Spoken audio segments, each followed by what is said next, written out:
E aí eu tive que negociar na audiência, para a audiência, tanto os defensores de uma posição de regulação da publicidade infantil no Brasil.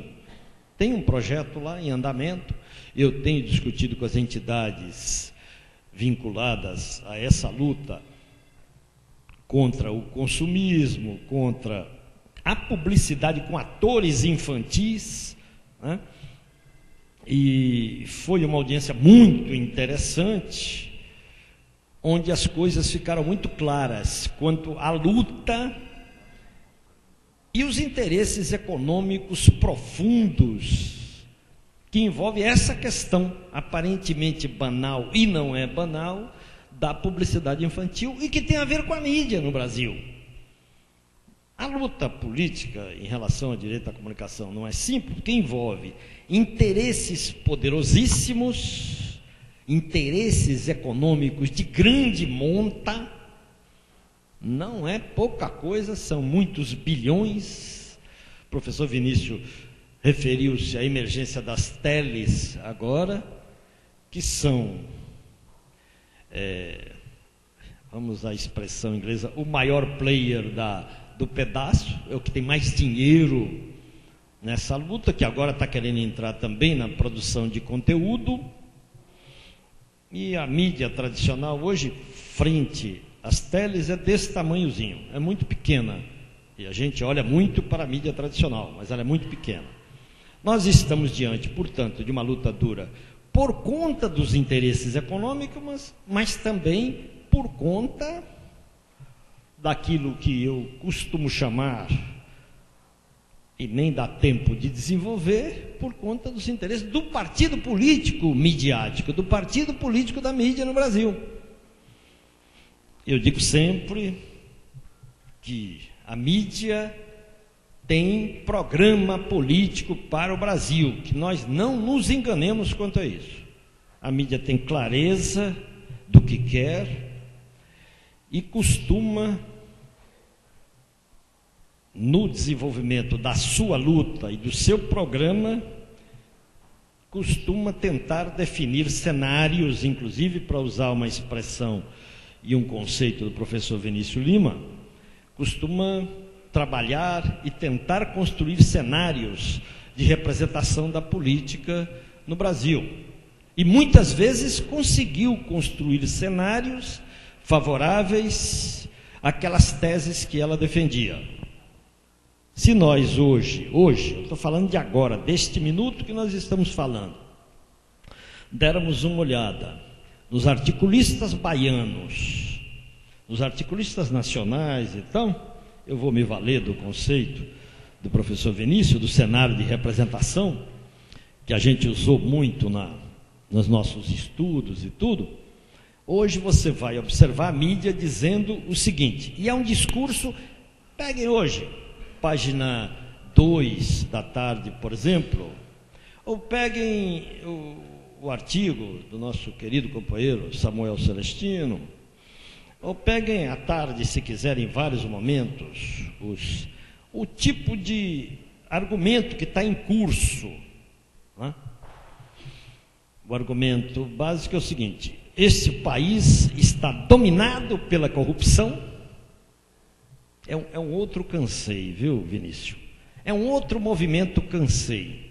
O país está numa crise monumental, o país está tomado pela corrupção, nada presta, e é preciso, e a direita falando, é preciso indignar-se, recorrendo a um extraordinário, eu fiz um artigo até esses dias, a um extraordinário livrinho já falei isso para o Vinícius até, um livrinho muito pequeno do Stefan Hessel, denominado Indignai-vos, que é um belíssimo livro, um panfleto praticamente, e que vendeu 4 milhões na França e serviu de mote para muitas mobilizações em Madrid, por exemplo. Então a mídia está construindo, ou pretendendo construir, e não posso nem recorrer a Marx, que dizia, numa acontece como tragédia e noutra como farsa na história.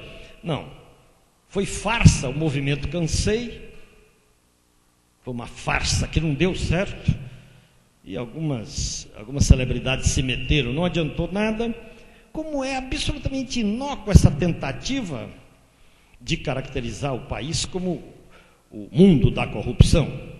O governo está tomando todas as providências, o governo Lula o fez, montou uma CGU extraordinária, o governo da Dilma está tomando essa providência, enfrentando o problema da corrupção, e parece que o que é grave para essa direita que fala assim, é que o país está enfrentando a crise econômica, que não é brincadeira, que não é simples, a crise econômica que atinge o coração do capitalismo mundial, né? Como é óbvio, os Estados Unidos estão numa crise monumental, o Brasil tem conseguido enfrentar essa crise com muita competência, tem conseguido crescer entre os BRIC, foi o país único que cresceu e distribuiu renda e continua a distribuir renda. O país que nos últimos 8 anos conseguiu mudar para melhor a vida de 60 milhões de brasileiros. Tirar da miséria 30 e elevar a classe média mais 30. Um país que pela política, que é diariamente desmoralizada pelos colunistas, pelos Mervais Pereira da vida, né?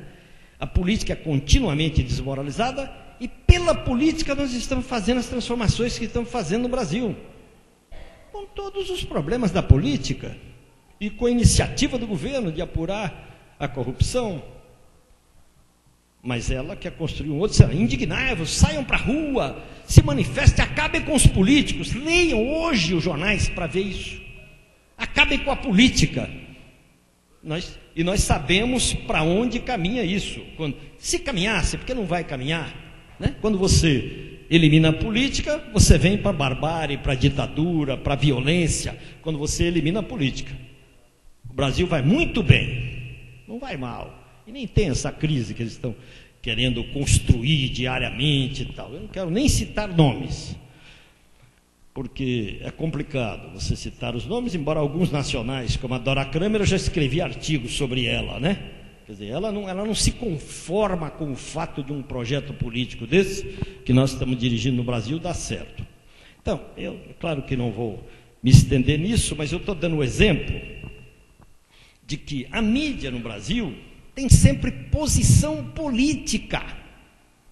Ela é coerente nisto, absolutamente coerente. E tem lado. A velha mídia é uma mídia de direita no Brasil.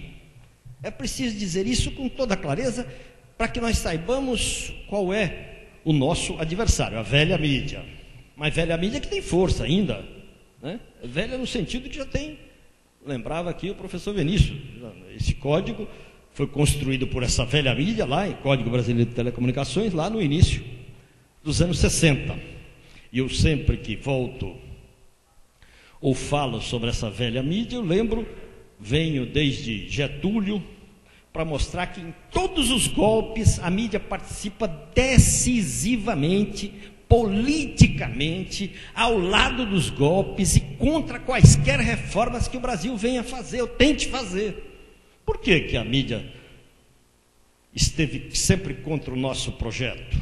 Esteve contra o Lula nos 8 anos e bate nele todo dia, né? Até hoje. O Lula está em campanha, o Lula anda pelo Brasil, ele está em campanha, ele está em campanha. O Lula esteve aqui ontem, está aí, hoje na mídia, peguem a mídia hoje. Está dizendo, o Lula está como se estivesse em campanha. O Lula não pode, ele teria que ficar em casa. Segundo a mídia, o Lula tinha que ir para casa e ficar lá recolhido num museu qualquer e pronto. O Lula nunca vai fazer isso, como nenhum político, nenhum militante, ninguém que tenha compromisso com o Brasil vai fazer. O Lula está andando pelo Brasil, vai continuar a andar e andar pelo mundo. E tem absoluta propriedade para fazê-lo, pela liderança mundial que se transformou. Não precisa dizer da liderança brasileira que é. Então, nos entendamos, nós estamos numa luta política dura, e a luta política, eu acabei de enfrentar, propus uma outra audiência, a audiência que defendia, do meu ponto de vista, a liberdade na internet. Há uma cruzada para limitar a internet no Brasil. Todo mundo sabe, conhece o projeto do deputado Azeredo, que é conhecido como Ato 5 Digital, e eu propus, ia ser votado na Comissão de Ciência e Tecnologia, e eu propus uma audiência pública para enfrentar o problema também, e para adiar e tentar postergar. Aí vocês não imaginam o volume de interesses que desembarcou nesta audiência. Tudo isso é da mídia. E conseguimos, com essa audiência pública, transformada em seminário para ser maior ainda, conseguimos postergar para agosto, porque ia ser votado naquele dia o projeto do deputado Azeredo, que é um projeto, e disse na audiência, e vieram companheiros da melhor qualificação do nosso lado, como vieram também grandes interesses do outro lado. Eu disse na audiência que este projeto representava os interesses da indústria de direitos autorais dos Estados Unidos, a indústria de propriedade e direito autoral dos Estados Unidos. Ele falou, mas eu não sei. Eu digo, então, leia pela internet. Os dois relatórios da indústria de direitos autorais dos Estados Unidos recomendavam a votação do projeto do Azeredo, que restringe direitos autorais, que tenta impedir que as pessoas baixem música e que pretende que termine um anonimato na rede. É isso, é um ato 5 digital mesmo. E aí vieram empresas de segurança que ele chamou para depor, grandes escritórios de advocacia que estão esperando a mudança na lei para ganhar um dinheiro monumental. O mercado que, com o fim do anonimato na rede, ganha um aliado poderoso, né? Então, que não se mexe, não se dá um passo em relação à mídia no Brasil sem que rapidamente eles se movimentem. Esse movimento, estou falando de 2 episódios de que participei, junto com a Frente, com a deputada Erundina, com aqueles deputados que nós conseguimos mobilizar. Porque nesta luta política, é importante lançar o olhar político, nós não temos facilidades. Não é fácil mobilizar nesta área, porque o direito à comunicação não é algo que foi incorporado ainda, vamos dizer verdadeiramente, pela população brasileira, porque nós não conseguimos ainda que isso fosse incorporado pela população como um direito.